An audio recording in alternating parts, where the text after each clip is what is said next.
आज Doubtnut app download करें। Doubtnut पर अपने सभी गणित, रसायन विज्ञान, भौतिक विज्ञान और जीव विज्ञान के डाउट्स का करो सफाया। बस प्रश्न की फोटो खींचो, एक ही प्रश्न को क्रॉप करो और तुरंत वीडियो सोल्यूशन पाओ। अभी डाउनलोड करें। हेलो फ्रेंड्स, हमारा क्वेश्चन है 6 माइक्रोफैरेड की धारिता वाले तीन संधारित्र C1, C2 और C3 एक 12 वोल्ट की बैटरी से जोड़े जाते हैं।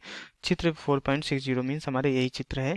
क्वेश्चन क्या बोल रहा है, हमारा जो क्वेश्चन का ये पार्ट है हर संधारित्र पर आवेश हमें कैलकुलेट करना है। फिर जो दूसरा पार्ट है हर संधारित्र के परिपथ में संचित ऊर्जा ज्ञात करें।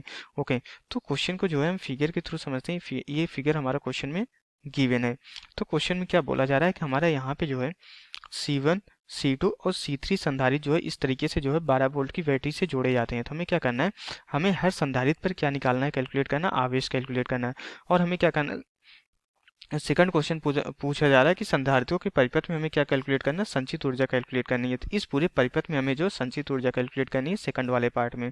ओके, अगर हमें यहाँ पे जो है हर संधारित्र में हमें क्या कैलकुलेट करना है, आवेश कैलकुलेट करना है। तो क्या होगा, हमारा आवेश जो है यहीं से प्रवाहित होगा, हमारा इलेक्ट्रॉन जो भी आवेश है इस बैटरी से प्रवाहित होगा इन तीनों संधारित्रों में चार्ज करने के लिए। तो हमारा क्या बोला जा रहा है, हमें जो है इन्हीं तीनों संधारित्रों पे जो है आवेश कैलकुलेट करना है। तो आवेश हम कैसे कैलकुलेट करेंगे, एक्चुअली हमारा क्या होता है कि हम सबसे पहले हम ये कैलकुलेट करेंगे, यहाँ पे जो है C1 और C2 इन दोनों की हम क्या कैलकुलेट करेंगे, सबसे पहले हम जो है तुल्य धारिता कैलकुलेट करेंगे। तुल्य धारिता कैलकुलेट करेंगे तभी हम यहाँ पे बता पाएंगे कि बैटरी से जो है इस वाले जो है शाखा में कितना आवेश प्रवाहित होगा और इस वाले शाखा में हमारा कितना आवेश प्रवाहित होगा। अब एक्चुअली क्या है कि हमारा C1 और C2 ये दोनों श्रेणी क्रम में जुड़े हुए हैं। तो दोनों पे जो हमारा आवेश प्रवाहित होगा वो श्रेणी क्रम में जुड़े होने की वजह से सेम प्रवाहित होगा और इसमें अलग प्रवाहित होगा। तो हमारा जो है इन दोनों सिरों के बीच जो हमारा यहाँ पे एक्चुअली हम इसको कैसे कन्वर्ट करेंगे, यहाँ पे हम क्या करेंगे, यहाँ पे एक आवेश जो है C1 और C2 का एक तुल्य निकाल के जो हम यहाँ पे एक कैलकुलेट कर देंगे, लगा देंगे। और यहाँ पे हम क्या करेंगे, एक हमारी बैटरी जुड़ी हुई है इस तरीके से, और हमारा यहाँ पे दूसरा क्या है, और हमारा दूसरा संधारित्र जो है एक अलग संधारित्र यहाँ पे जुड़ा हुआ है। तो हमारा परिपथ इस तरीके से हो जाएगा। C1 और C2 का जो तुल्य धारिता हम उसको C12 मान ले रहे हैं। ओके, और यहाँ से ये हमारा C3 हो जाएगा और ये हमारी क्या है 12 वोल्ट की बैटरी जुड़ी हुई है। ओके, तो अब हमारा जो है आवेश कैसे निकालते हैं, आवेश हमारा क्या होता है, Q equal to C into V के बराबर होता है। तो हमें यहाँ पे C तो पता है, हम C12 कैलकुलेट करके जो है C12 भी पता कर लेंगे। हमारा वोल्टेज हमें पता करना पड़ेगा। तो जो 12 वोल्ट हमारे ये तीनों ब्रांचेज, तीनों शाखाएं क्या है समांतर क्रम में है। तो हमारा जो है 12 वोल्ट जो है विभवांतर यहाँ भी होगा, इन दोनों सिरों के बीच में होगा और इन दोनों संधारित्रों के सिरों के बीच में भी होगा। तो हमारा जो है C12 के लिए भी विभवांतर 12 वोल्ट ही होगा और C3 के लिए भी विभवांतर हमारा 12 वोल्ट ही होगा। तो C3 हमें तो आवेश, हमें तो यहाँ पे धारिता पता ही है, तो सीधा हम यही फॉर्मूला यूटिलाइज करके इस क्वेश्चन में जो है आवेश कैलकुलेट करेंगे। लेकिन उससे पहले हमें क्या करना पड़ेगा, यहाँ पे C1 और C2 का हमें क्या करना पड़ेगा, तुल्य धारिता जो है कैलकुलेट करनी पड़ेगी। और C1, C2, C3 की यहाँ पे वैल्यू भी गिवन है। तीनों की धारिता हमारी कितनी है, 6 माइक्रोफैरेड के बराबर है। अब हमें ये पता है कि अगर दो संधारित्र हमारे श्रेणी क्रम में जुड़े होते हैं तो उनकी जो तुल्य धारिता हो जाती क्या हो जाती है, हमारी C इक्वल टू हो जाती C1 into C2 divided by हमारा क्या होता है C1 प्लस C2 के बराबर हो जाता है। हम क्या करेंगे, हमारा C1 और C2 जो है श्रेणी क्रम में जुड़े हैं, तो इसी फार्मूले का यूटिलाइज करके इनकी हम तुल्य धारिता कैलकुलेट करेंगे। तो C बराबर कितना हो जाएगा, C1 और C2 दोनों हमारे क्या है 6 माइक्रोफैरेड। तो 6 माइक्रोफैरेड इंटू हमारा यहाँ पे जो है 6 माइक्रोफैरेड डिवाइडेड बाई हमारा कितना हो जाएगा 6 माइक्रोफैरेड प्लस हमारा जो है यहाँ पे 6 माइक्रोफैरेड के बराबर हो जाएगा। तो जब इसको हम कैलकुलेट करते हैं तो जो हमारी यहाँ पे ये क्या आ रहा है, हमारा ये C12 आ रहा है। तो C12 हमारा कितना कैलकुलेट हो जाता है, ये हमारा कैलकुलेट होके आ जाता है 3 माइक्रोफैरेड के बराबर कैलकुलेट होके आ जाता है। ओके, तो ये ऊपर हमारा 36 हो जाएगा, नीचे हमारा 12 हो जाएगा। तो 36 डिवाइडेड बाई 12 हमारा कितना हो जाएगा 3 हो जाएगा। तो C12 हमारे 3 माइक्रोफैरेड आ गया। तो अब हमारा जो है C1 और C2 दोनों में हमारा जो आवेश हो जाएगा वो सेम हो जाएगा।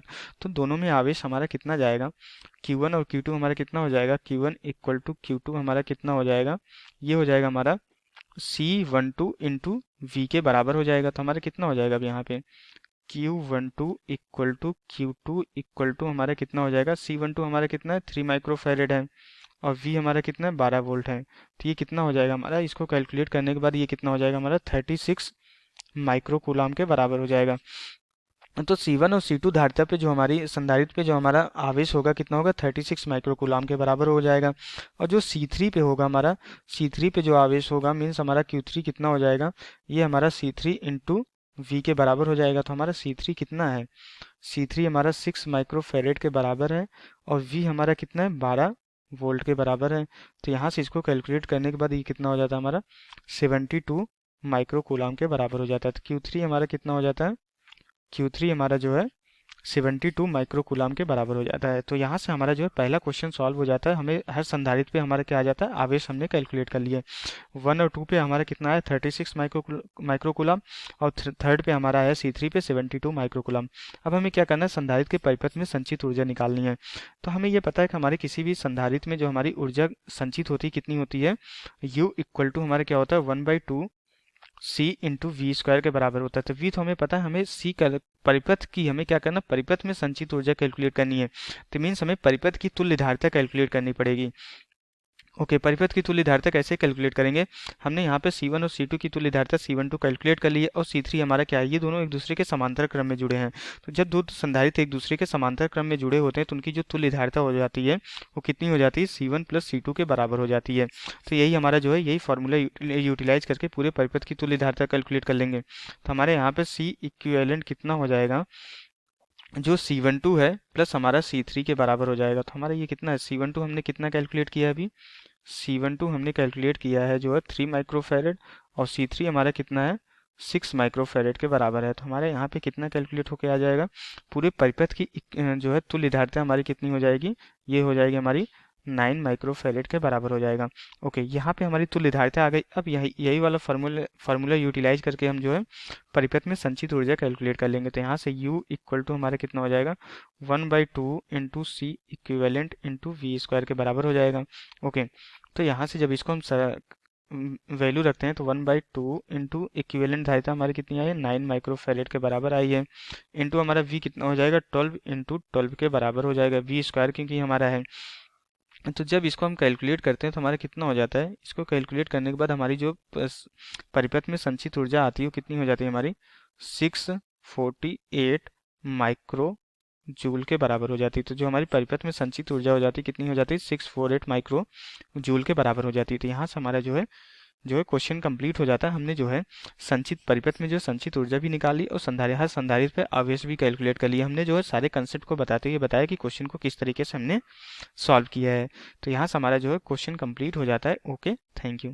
कक्षा 6 से 12वीं से लेकर नीट, IIT, JEE वो एडवांस के लेवल तक 1 करोड़ से ज्यादा छात्रों का भरोसा। आज ही डाउनलोड करें डाउटनेट ऐप या व्हाट्सएप करें अपने सारे डाउट्स 8400 400 400 पर।